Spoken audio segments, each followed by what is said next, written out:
रात के समय कार धक्के खाते हुए रुक गई और विकास उसमें से नीचे उतरा और घड़ी देखी। उस वक्त रात के ठीक 9 बज रहे थे।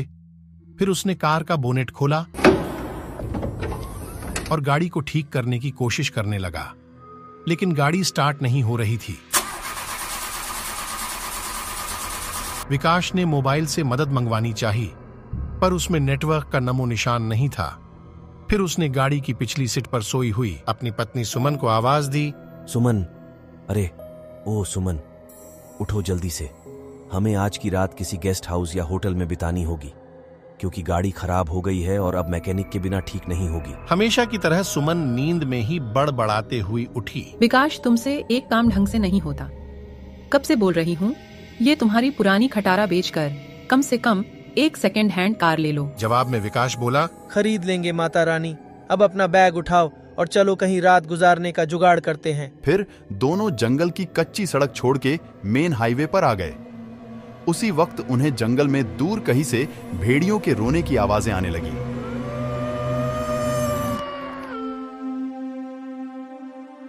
वो भेड़ियों की आवाजें उस काली रात को और भी डरावना बना रही थी।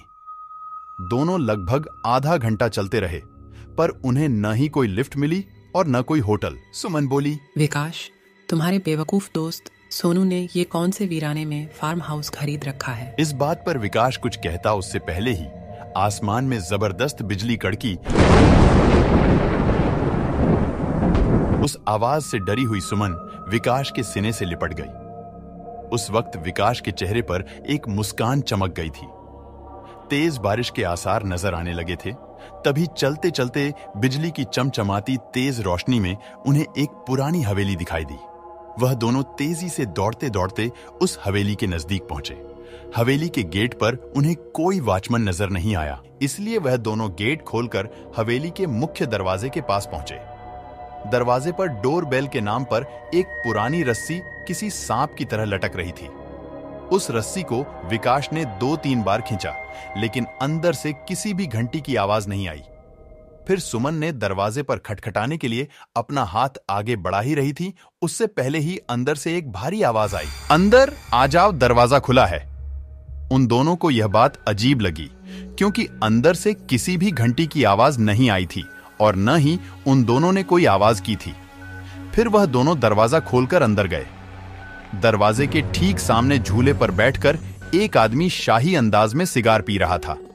उन्हें देखते ही विकास बोला, सर, हम यहाँ से कुछ ही किलोमीटर दूर हमारे दोस्त का फार्म हाउस देखने जा रहे थे, पर बीच रास्ते में हमारी कार खराब हो गई और मदद बुलाने के लिए मोबाइल में नेटवर्क भी नहीं है। क्या हम आपके फोन से एक कॉल कर सकते हैं? झूले पर बैठे उस आदमी के चेहरे पर कोई भाव नहीं था। उसने विकास से कहा, जरूर कीजिए, टेलीफोन ऊपर के आखिरी कमरे में है। विकास ने उन्हें पहले परिचय देना उचित समझा। उसने कहा, मेरा नाम विकास है और ये है मेरी पत्नी सुमन। जवाब में वह आदमी बोला, मेरा नाम दादा ठाकुर है, मैं इस हवेली का मालिक हूँ। विकास और सुमन हवेली की शान देख ही रहे थे कि उनकी नजर दादा ठाकुर के पीछे वाली दीवार की सबसे बड़ी फोटो फ्रेम पर पड़ी, जो खाली थी और पूरे घर में तस्वीरें ही तस्वीरें थीं। उन सब में एक बात समान थी कि किसी भी तस्वीर में कोई भी हंस नहीं रहा था। सभी तस्वीरें बिल्कुल ही भावनाहीन थीं। फिर विकास और सुमन दोनों ऊपरी मंजिल पर गए और आखिरी कमरे में जाकर लैंडलाइन से अपने दोस्त सोनू को कॉल करने लगे। बहुत बार कोशिश करने पर भी फोन नहीं लग रहा था। तभी सुमन की नजर उस कमरे की दीवार पर पड़ी। वहां और एक फोटो फ्रेम टंगी थी, जिसमें भी कोई तस्वीर नहीं थी, सिर्फ खाली फ्रेम था। उन्हें यह बात थोड़ी अजीब लगी। फिर दोनों नीचे गए और दादा ठाकुर से बोले, आपके लैंडलाइन से फोन नहीं लग रहा है। दादा ठाकुर बोले कि यहाँ की फोन लाइन में हमेशा गड़बड़ी रहती है, दोबारा से प्रयास करे या फिर चाहे तो आज की रात आप दोनों यही रुक जाइए। सुमन और विकास कमरे में जाकर फिर कॉल लगाने की कोशिश करने लगे, पर उनकी कोशिश बेकार रही। आखिर में दोनों ने रात को वहीं रुकने का निर्णय लिया। बेड पर लेटते ही दोनों की आंख लग गई। रात के ठीक 1:30 बजे विकास की नींद अचानक से खुल गई और वह एक बार फिर से अपने दोस्त को फोन लगाने लगा, लेकिन उस वक्त फोन पूरी तरह डेड था। हाथ से फोन नीचे रखते हुए विकास की नजर दीवार पर गई। और सामने का नजारा देखकर उसके चेहरे पर से हवाइयां उड़ गईं, क्योंकि कुछ घंटों पहले देखी हुई खाली फ्रेम में अब उन दोनों की तस्वीर थी और उसके नीचे लिखी थी उनके मौत की तारीख। उसने सुमन को उठाया और उसे तस्वीर दिखाई। वह बोली, यहाँ कुछ तो गड़बड़ है विकास, हमें अभी के अभी यहाँ से बाहर निकलना होगा। फिर दोनों वहां से जल्दबाजी में निकलने लगे और सीढ़ियों से वह दोनों तेजी से नीचे उतरने लगे। पर उतरते वक्त सीढ़ियों पर उन्हें 4 पैरों की जगह 6 पैरों की आवाज आ रही थी। अब वह दोनों काफी डर चुके थे। कुछ भी करके उन्हें बस दरवाजा खोल के बाहर भागना था। पर दरवाजे के पास पहुंचने के बाद जब दोनों ने उसे खोलने की कोशिश की, उनकी कोशिश नाकाम रही, क्योंकि दरवाजा किसी ने बाहर से बंद कर दिया था और अब वह दोनों उस भूतिया हवेली में कैद हो चुके थे। विकास और सुमन दरवाजा पिट रहे थे, मदद के लिए चिल्ला रहे थे।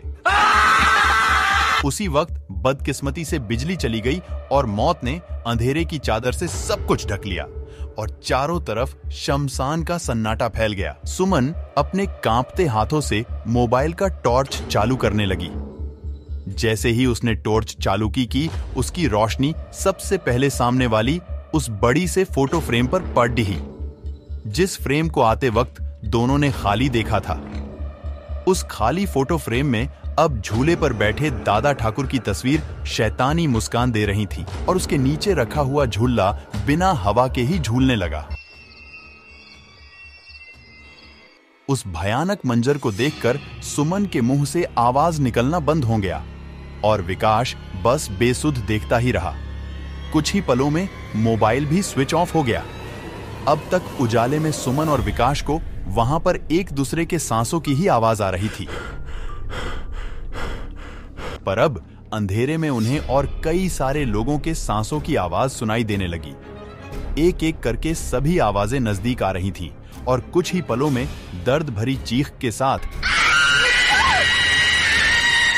उन दोनों की तस्वीर भी बाकी तस्वीरों के साथ हवेली की दीवार पर टंग गई और दादा ठाकुर झूले पर बैठ के सिगार पीते हुए किसी और मेहमान का इंतजार करने लगा। दोस्तों, अगर आपको यह कहानी पसंद आई हो तो प्लीज वीडियो को लाइक करके कमेंट्स में यह बताएं कि आप अगली वीडियो किस टॉपिक पर चाहते हैं, और ऐसे ही रहस्यों से भरी डरावनी कहानियों को सुनने के लिए आप हमारे चैनल को सब्सक्राइब करके बेल आइकॉन प्रेस कर लें ताकि आप हमारी कोई भी वीडियो मिस न कर पाएं।